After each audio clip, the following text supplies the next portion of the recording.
Pai, é chegada a hora. Santifica-os na verdade. A tua palavra é a verdade. Olá, meus queridos, tudo bem? Vamos dar continuidade à leitura do Evangelho de Mateus. Hoje falaremos sobre o capítulo 21 de Mateus.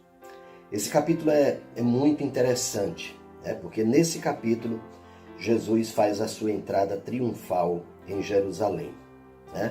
Então, se durante algum tempo Jesus, sempre que fazia um milagre, advertia as pessoas que não falassem aquilo a ninguém, que não se pronunciassem sobre aquele assunto, a partir de agora ele, de forma clara, de forma pública, se mostra àquele povo como o Salvador, como o Messias tão esperado. Então, Jesus faz dessa forma, justamente cumprindo uma profecia anterior, e ele faz dessa forma para que realmente ninguém pudesse dizer que ele não se revelou. Para que ninguém pudesse dizer naquele tempo que não sabiam que ele era o Messias, já que ele próprio, através daquele gesto de entrar em Jerusalém sobre um jumentinho, naquele momento, realizando aquela profecia, que era uma profecia que todos da época realmente tinham como a chegada do Messias, o Messias tão esperado. No momento que ele entra dessa forma, ele está anunciando. No momento que aquele povo o recebe, dizendo Hosana, bendito que vem em nome do Senhor, aquela era a saudação que se deveria fazer ao Messias. Interessante que aquele mesmo povo que o recebeu dessa forma, que o recebeu com essa saudação, um pouco tempo depois, iria pedir que ele fosse condenado. Então, é um momento muito, muito importante, na palavra de Deus, é um momento que demanda muito da nossa reflexão. Amém?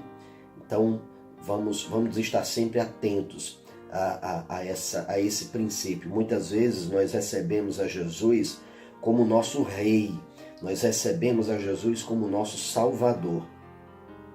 Mas no momento que as circunstâncias nos confrontam, no momento que as dificuldades aparecem diante de nós, parece que nós temos uma tentação, nós somos tentados a não mais reconhecer a esse Jesus como nosso Salvador, como aquele que certamente proverá para que nós estejamos vivendo uma vida abundante. Então seja esse um momento de reflexão também. No capítulo 21, a palavra também nos fala sobre a purificação do templo, e eu vou falar isso um pouco mais quando formos tratar de outro evangelho, e eu quero me deter agora na parábola dos dois filhos. Jesus, naquele momento, mais uma vez cercado de toda a multidão e dos fariseus, Jesus conta uma parábola para aquele povo. E aquela parábola é muito dirigida também aos fariseus, a ensinar o povo sobre arrependimento. E ele fala uma parábola onde um pai pede algo a dois filhos.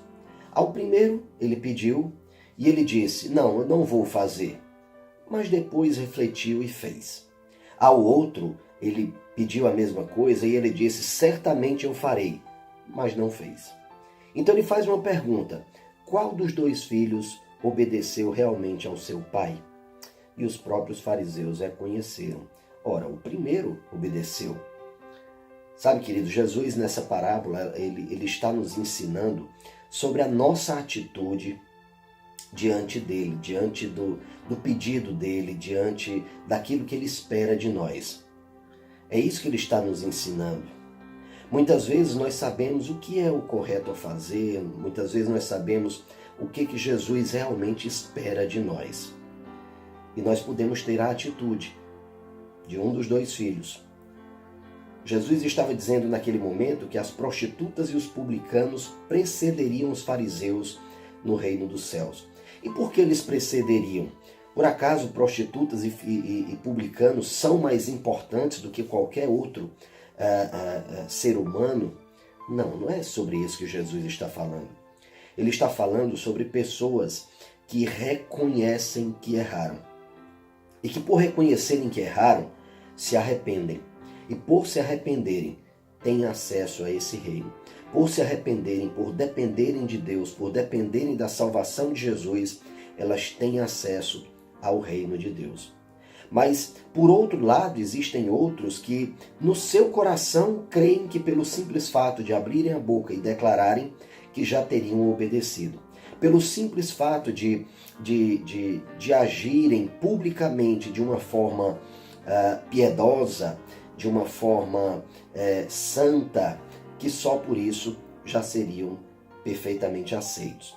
Mas é importante nós percebermos que Jesus não veio para os justos, mas para os pecadores arrependidos. Ele não veio para aqueles que têm saúde, mas para aqueles que estão doentes, para aqueles que reconhecem a sua condição. Todos nós estávamos destinados à morte. Todos nós estávamos destinados realmente a receber toda a maldição. Mas Jesus se fez maldição por nós, Jesus se fez morte por nós. Ele recebeu sobre si a nossa morte, as nossas enfermidades, o nosso pecado, e pagou esse preço, apesar de não ter cometido nenhum pecado. Ele pagou o preço da morte para que nós não tenhamos que morrer. Mas para isso nós precisamos aceitar a esse Messias. Nós precisamos também proclamar: Hosana nas alturas, bendito que vem em nome do Senhor.